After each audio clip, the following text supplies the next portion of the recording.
are now wives. Heroes roar, history twisted, not anymore. Welcome to our podcast, Sisters Not Wives. I'm Jocelyn Hatch. And I'm Kinsley Hatch. And I'm Tatum Hatch. Okay, so today we have a special guest with us, Tatum. Woohoo! She's actually always with us. She is our videographer and our best friend and our youngest sister. And our slave, also that. Willing, though. A willing slave, so it's okay. So today we're going to talk about, Tatum asked a question yesterday or last week, and we were like, let's talk about it because I think this topic is very prevalent in the Mormon community, and there's a lot of discussion about it right now, and also a lot of different opinions. So all three of us, even though we were raised under the same roof, I feel like we all have our own different perspectives. So we're just going to talk about it. And that topic is Tatum. Eternal marriage. Woohoo! Let's start off by going around. We can start with you, Tatum, since you're new to this podcast on this side of the camera. Tell us a little bit about where you are with the church and maybe some of your starting ideas with eternal marriage, why you wanted to talk about it. Well, I guess where I am with the church, I go to church. And I'd say I'm pretty active in like the activities and stuff. Mm-hmm. I did struggle for a couple years with going to church, but I think it was more of a cultural thing. Like the people made it hard because I felt very judged for like if I missed a week, I felt judged for like missing that week or like the clothes I wear or like, and there's just a lot of shame with going to my old ward, I feel like. Mm-hmm. And I also felt like I wasn't cared about. In my class that I'd go to, like, there was just a disconnect between me and the other people. And so I changed boards. And I definitely feel more cared about and like, I feel like they're less Mormon and less I don't know, I just feel like they're more understanding, and maybe it's just because it's the age. But so I go to church every week and I try to go to the activities, but I don't fully love everything about the church. I like the base principles. I love how focused they are on families and I think they do a lot of good. Yeah. And I still want to do a service mission, performing in Nauvoo, even though like I might not agree with everything. And that's where it's like hard trying to like come into it and like figure out what I believe fully, because I'm in, but there's some things I don't like, and it's a whole back and forth. Sorry, I was not prepared for this question. I'm trying to collect my thoughts. No, I think you're speaking very articulately. But yeah, and eternal marriage is one of those things that I wanted to talk about, and I wanted to hear your guys' thoughts, because that's something I've been thinking about a lot lately, especially with like endowments. Because I don't have, for service mission performing in Nauvoo, you don't have to get endowed. Oh, you don't? What? I did not know that. I only found that out when I started doing more research and like because I was thinking about going next year, but with the timing of certain things, it won't work. So it'll be 2 years. Okay. But I found that out and I was like, oh, that's interesting. I didn't realize you didn't have to be endowed, which kind of calmed me more about my decision. Yeah. Because, I have a couple friends who have been getting endowed lately, and they can't say much about the process. And for people who don't know, why is that? Like for people who aren't maybe in the church. Isn't it because it's supposed to be like a sacred thing and like kind of like between you and God? Yes. But with my friends, when they got endowed, obviously they're talking vaguely. But some things they said had me concerned and had me think about, like, because if I want to get endowed, I've been trying to figure out if I want to do it when I get married or like now. Yeah. And then with the mission, I realized I didn't have to because that was one of the factors. But some of the things they said kind of alarmed me. Okay. They said it's hard to feel like it's not a cult. And and like I do know some things that I'm not supposed to know about the process, Okay. Yeah. but I guess I don't know. It comes to the whole pros and cons of it, I guess. Yeah. Um, and because I love like the whole idea of like being eternally sealed to your family. Yeah. Like I think that's beautiful, but then there's the part of me that's like, I don't know, some of the stuff is a bit off-putting. And so I'm just very confused and conflicted about it. Yeah. I think you're not alone in that. I think a lot of people grow up in the church and they love the family centeredness of it and they love a lot of the principles, but the temple sometimes is different. For you, Jocelyn, what do you feel like your journey was with the temple growing up? Like, how do you feel like you thought about it when you were younger versus as you started to mature? Well, I feel like that's kind of like a main thing in the church, right? Like, Yes. you do good, you live by the blah, blah, blah, because the temple is the end goal. Mm-hmm. Like, you go get married in there, you get sealed in there, and then you do work in the temple, and you go to the temple for peace Yes. and all the things. Mm-hmm. And yeah, I mean, I think the last time I went to a temple was like when I was probably like 16. Yeah. So it's been a really long time. Mm-hmm. But yeah, it is really, and I was kind of like you, Tam, where like you hear about or just like friends that do go through it and they're like, and I'm like, I didn't even really like, I knew that there's covenants and you don't talk about the stuff and blah blah blah. Yeah.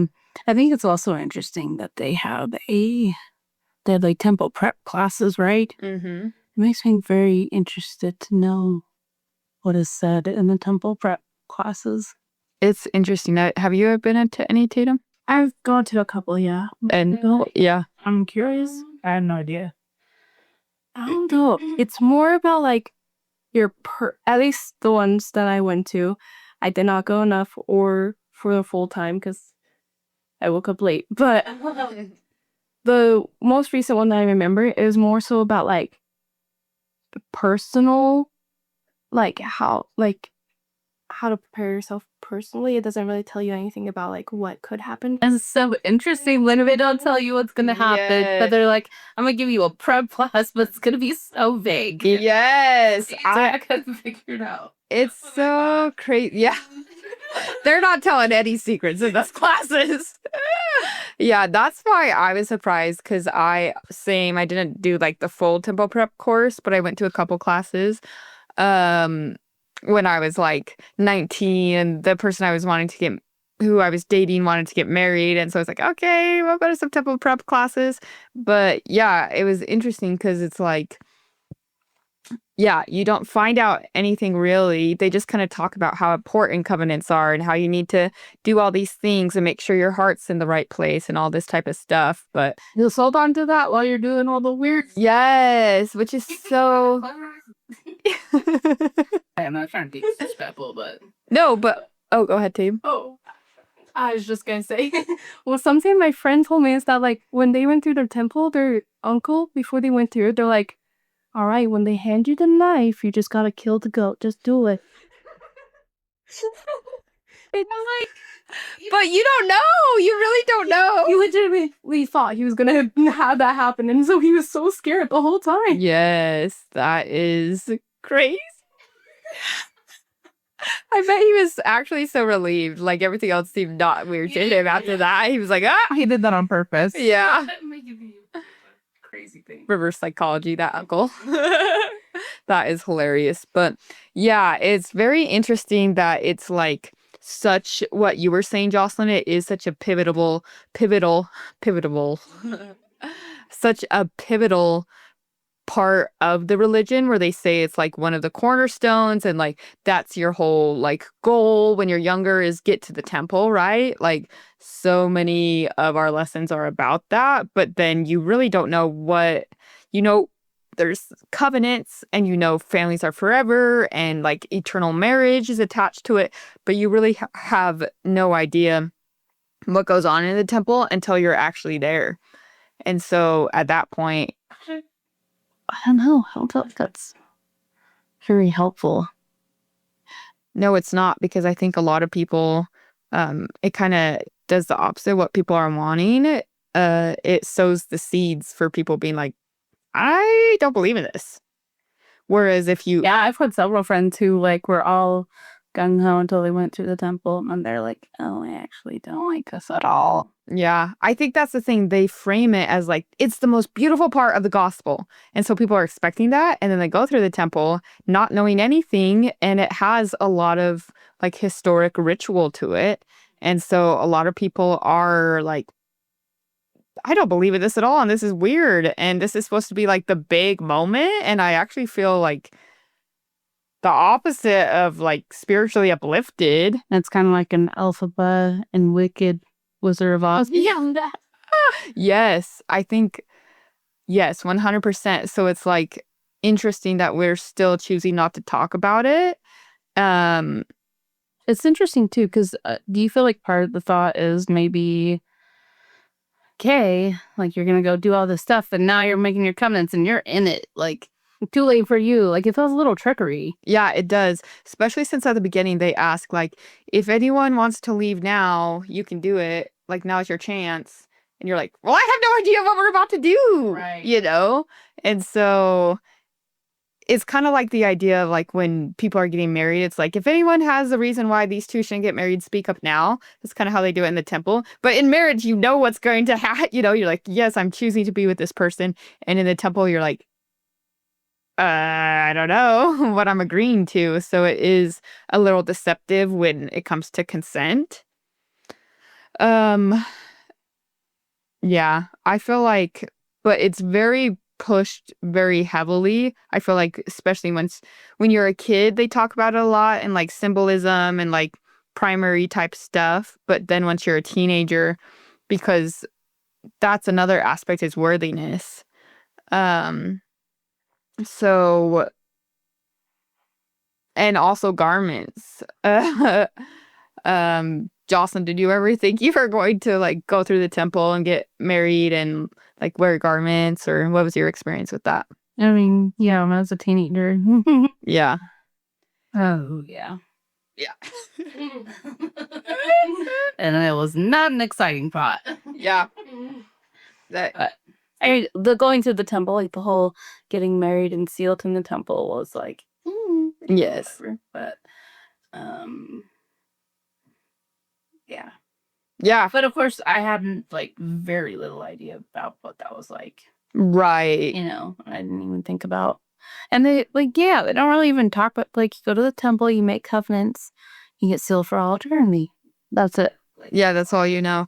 And it's interesting because know. the garments have the same kind of like sacredness about it, where it's like you're not supposed to show your garments, which is, I don't know, it's a very interesting thing. Like I remember growing up, if someone's shorts came up and there's garments, everyone would be like, their garments are showing, It's kind of... Yeah, it's weird. It's like, hello, we're humans. We do things. Like, how are you not going to show your garments? Right. And like, the thing that bothers me about garments, I think if people want to wear them, that's great. And if they feel a connection with God, I think there is power. And this kind of goes for everything in the temple. I think there is power in connecting the physical with the spiritual or the mental, And that's kind of why rituals have had so much power throughout history, is because it's combining the two. And in your brain, it solidifies things. But the thing I don't like culturally is how easy it is to judge other people when you are like, I cannot tell you how many times like I had people being like, you can tell he wears his garments because when he has a t-shirt, you can see the little line right there. Oh, so and so wasn't wearing their garments. Yep. I remember literally in Young Women, someone being, yes. That happened all the time. Yeah. It's definitely so prevalent in the church. And I remember someone, like a young woman's leader, was like, this woman went to the gym and she was like a good mom and had kids, and then slowly she just became more worldly and started wearing like not wearing her garments to the gym, and then wearing tank tops, and then wearing only a sports bra, and then she had an affair with someone at the gym. And it's like, I'm not saying, and I remember her saying like, I'm not saying wearing her garments is what caused not wearing her garments is what caused her to have an affair. But what I am saying, if she was wearing her garments, she would have remembered her covenants and stopped at a certain point. Okay. Yeah. That's also not true. Yeah, honestly, if people want to get freaky, they get freaky. Yeah, exactly. Like people that have slept with other people that have. Yes. It's not a thing. It's interesting because I think it's like a system, right? And so sometimes in the system, it's like, let's cater to the least common denominator of what will keep people in check. And so sometimes it is like, you have to have a physical thing that will remind you to stop. But I don't know. But that's not going to be. Yeah, that's I don't know. That's not gonna be. It's just not. It's not black and white like that. Yeah, it's not black and white like that, and the outward judgment because of it, I think it's more problematic to the culture. You know? Yeah. Well, I just think about so many times that they're not wearing their garments. Oh. Yeah. You know what I mean? On my trip to Europe, let's just say someone wasn't wearing their garments, and so someone else came up to me and was like, I noticed they weren't wearing their garments. I'm so worried about where they are spiritually. And I was like, okay, that's not your place to say or not. It's like, Yeah. That drives me crazy. That kind of mentality. And the hilarious thing is, I was so that person. Right. I mean, naturally, I feel like that's just the environment that you're in. Yeah, that's what the culture creates for sure. Same. Yeah. Yeah. That's the same thing with like the sacrament too. Mm. Like not taking the sacrament. Yes, people are watching. You're in a room full with people, filled with like so many people. Yes, and it is a very public, and people watch and comment and say things, and then it's like, and the same thing about like going and talking to the bishop, like, oh my gosh, I remember in Singles Ward, this was even not that long ago, someone was like, went into the bishops, and the whole freaking ward, like this whole little friend group was like, he's either getting called to be the like executive secretary, or he's watching porn, or broke the word of chastity. You know, like they were all talking about it, and I was like, Gosh. oh my goodness. Like, it's crazy that you feel entitled to talk about people's very personal spiritual experiences, you know? And I think There's like a fine line between like caring about what people are going through and mixing it all up with gossip and rumor. yes, yeah, and justifying it with those things when really you just want to gossip about people, and you're feeling better than them. Yeah. And also, even at the like good intent people who are genuinely concerned, I feel like I know so many like parents in Mormon culture and LDS culture, and so many grandparents who literally are so stressed out about their kids who have left the church.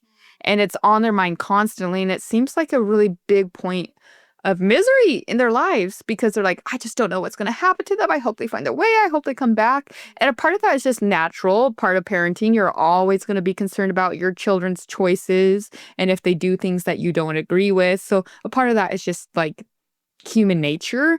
But I think we need to teach people for mental health reasons, like, don't we believe in agency, and don't we believe that God will take care of things, you know? Like, it's not our job to worry about other people.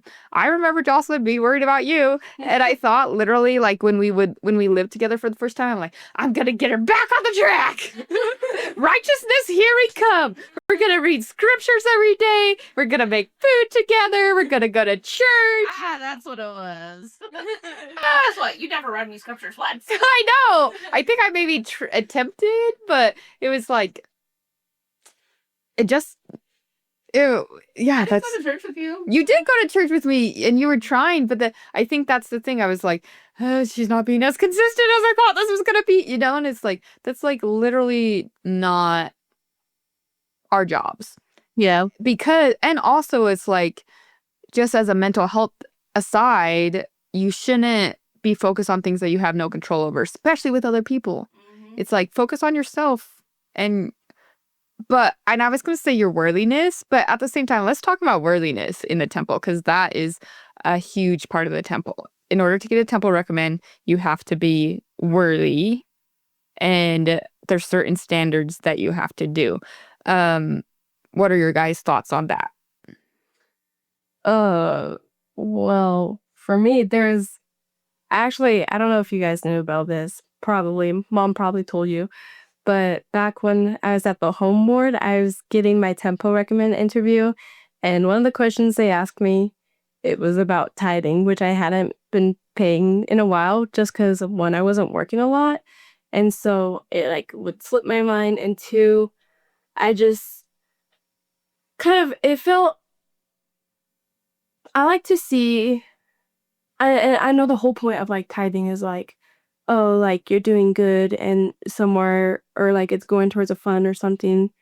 And like that should be good enough. Like you shouldn't care where it's going to, or like that kind of, like, no, I think You don't have like a say in where your tithing goes. yeah, but it's like it's going to good, so why does it matter?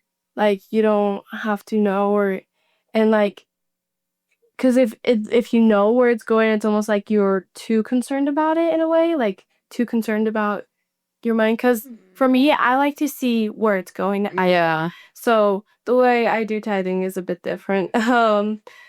But I like to see where it's going because I love seeing the influence I have on people, or where I can help. And so the question they asked was a bit, it irked me in a way, as like I had to pay tithing in order to get to the temple. It felt like a gym membership, and it felt so off to me. And like it threw me off, and I was like, why does one of those, any of the questions, if one of them's like wrong, like it'll stop me? Like, I don't know, it feels weird. And especially like as humans, like we're not perfect, we're not ever gonna be, and like sometimes we'll be good in some aspects and other times we won't. And like it feels a bit off, especially since like the temple like is a place where you're supposed to have peace or comfort. And so I feel like sometimes that's needed more. Like I know a lot of people who feel like they aren't worthy because of a certain thing, and so they haven't renewed their recommend or whatever. And I'm like, no, like if you are struggling with those things, like if anything, and you want to go to the temple, if anything, you should just, like, I don't know, I feel like they should go and make the attempt instead of letting that one thing hold them back from going. Right. And so It's a very heavy belief to feel like you're not worthy. It affects your self-worth 100%. It literally is in the name, self-worth. So I'm using that terminology, I'm not worthy. Like, think of any other time we use that terminology. I can only think of that in like jokes, like in Hercules when they turn into worms. They're like, we're not worthy. Like the fact that, Oh, medieval. yes. Yeah, it does feel very medieval, and there's nowhere, it's not like at your work or in school, they're like, you gotta see, you are not worthy to be in this class, you know? Or like at work, it's like, you made a big mistake, not worth. Like that terminology is very antiquated and, in my opinion, harmful. And I agree. And the other thing that really bothers me is how it's connected to the sacrament as well. Like the covenants and the rituals we're doing symbolize something, and the sacrament symbolizes the atonement of Jesus Christ. And the reason we do it, literally how we're taught, is every week we're renewing our covenants, and it's part of the repentance process so we can be forgiven of all our sins from the week prior and like pledge to do better because of Jesus's atonement. That's why we're doing that, right? So to say that anyone at any time is unworthy of the sacrament is basically denying the power of the atonement of Jesus Christ. That's so true. It's so messed up. It is so messed up. So it's like, I've committed such a horrible sin that even Jesus can't forgive me. I'm not allowed to sit here and try to repent of my sins and renew. Yeah. Yeah. So what's happening? Is it like, oh, you're really dirty, and because of that, you're going to get the shower dirty, and so you can't shower now? It's like, for how long? Until you like meet with the bishop, and the bishop feels like a sufficient amount of suffering or time or repentance has happened, which is a whole other level. It's so wild. Yes. This is one thing where I feel like the church could really improve upon. Like something like that should just be disregarded. But one thing I think the church should be improved upon, if they are going to include confessions as a part of the process of getting into the temple or of repenting, is they need to train their bishops and their stake presidents in like actual therapy. If they're putting them in those situations, people are confessing some really heavy things. Yeah. And and a lot of times bishops and stake presidents get vilified. They get vilified because you meet with them and they're old men and they say crazy things to you. And you're like, I just confessed something very vulnerable, or I'm expressing doubt. And like, I knew someone who was like struggling with the church because they had some family members left. And then the bishop's like, hey, let's meet. We haven't met in a while. And so he goes and meets with them, and they're like, and he's like, this will be a good discussion for my testimony. And the bishop's like, I know you've been breaking the law of chastity. And first of all, he's like, no. And second of all, this is in singles ward. So it's like, I'm an adult. And third of all, I really was looking at this opportunity to renew my faith with this leader that I used to trust. And just like, it kind of ties back into the judgment thing. Like, people feel like they can judge you. And like leaders feel like it's their responsibility. Yes. And so much more now. yeah. That was good. Yep. I feel like, oh, go ahead. I was just going to say, with you're saying with training bishops and stuff in therapy, I know they could do, like, they would have to arrange so much stuff. Because if they went through therapy, like therapist training, like they would realize a lot of the stuff is not good. You know?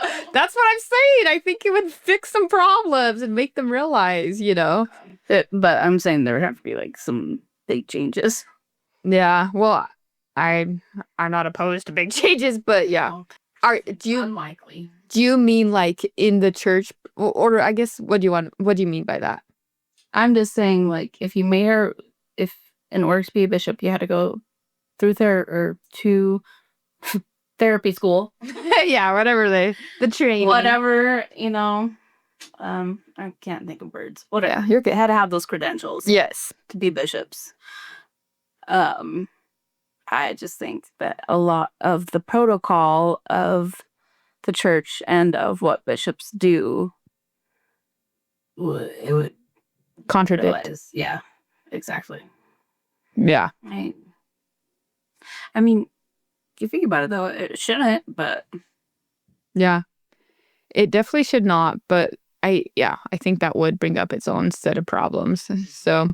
Especially, like, I don't know, maybe if they did do it more in a therapy way instead of more of a you gotta repent way. Yeah, in a worthiness way. It's just... And the thing is, it brings in, it's sometimes doing the opposite of what it's trying to do. It's trying to keep you accountable and on the right path, but a lot of times it makes you feel guilt and shame and like you're not worthy. And you know what thrives in an environment of guilt and shame? Addiction.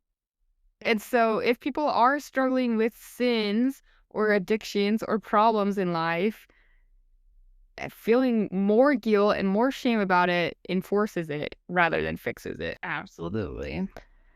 Yes. So, Especially since you're like, I'm already here, like, just no good dirt garbage. It's just like someone have no good dirt garbage fun. right.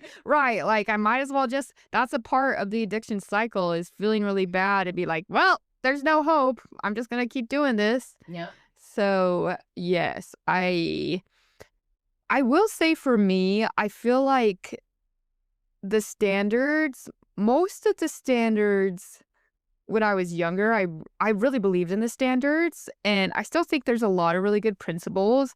I think like the principle of health that you could find like in the word of wisdom, I think that's like health is good, and I think like intimacy and the law of chastity. I'm so glad when I was younger that I had those standards, because there were guys who were very pushy and had one thing on their mind, and sometimes it's hard to resist. And so feeling so strongly about the temple and feeling so strongly about those standards made it easier for me to say no and stop that.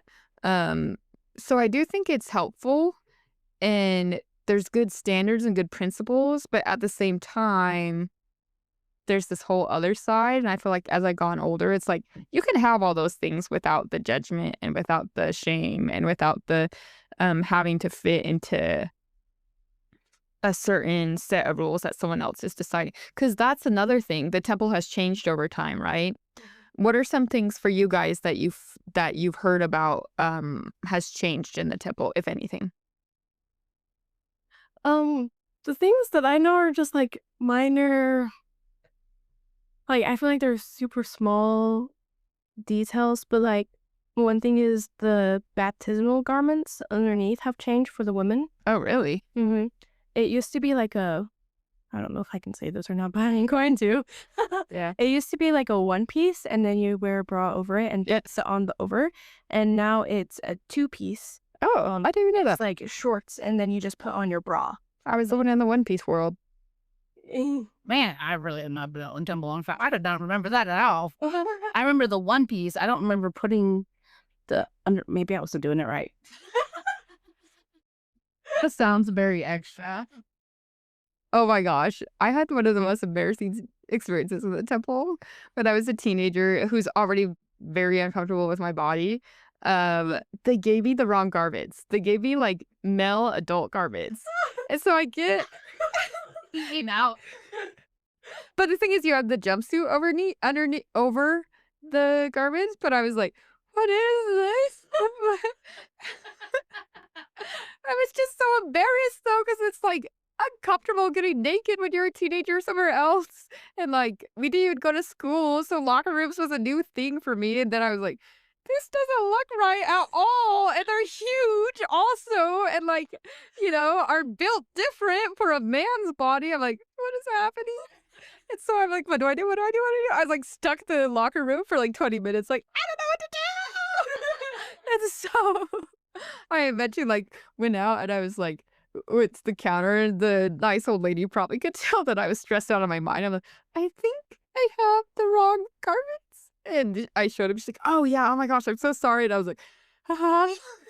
Oh my gosh. Wait, so there used to be an undergarment part, and you put a bra on, That's how I would do it.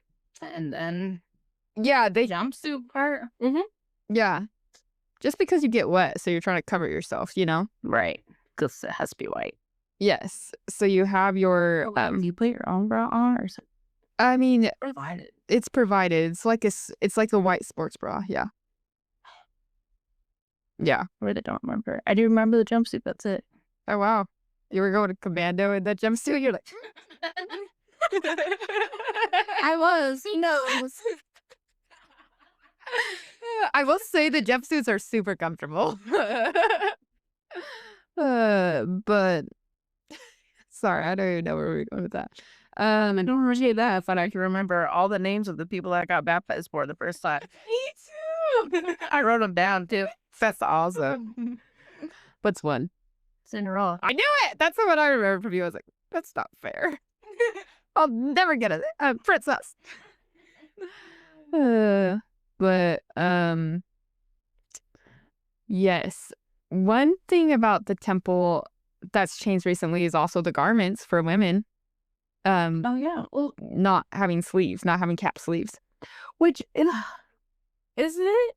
Didn't it say like when garments first were a thing that they shouldn't be altered or Yes. so? I still say that. How does that like would that qualify? Sure, I just altering them, then it's okay. Also, let's talk about how terrible garments are for women's health. Yes. 100%.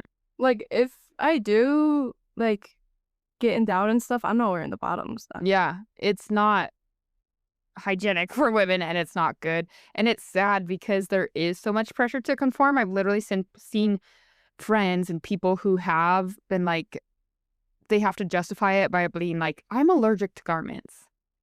And like, that's how they say it because that's the only way they feel like people will give them a break. Instead of just being like, this is not good for me. I'm not doing it. Yeah. You have to have like some medical reason. I don't know. It's just like very not great. And that's another thing. I think that's the hard thing is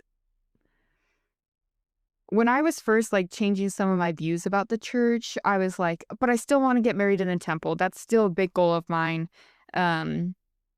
Because I still want to live the standards and I still want to be worthy and I still like want that. Like, I love the family dynamic in the church. It's awesome, especially in a world that doesn't value family very much.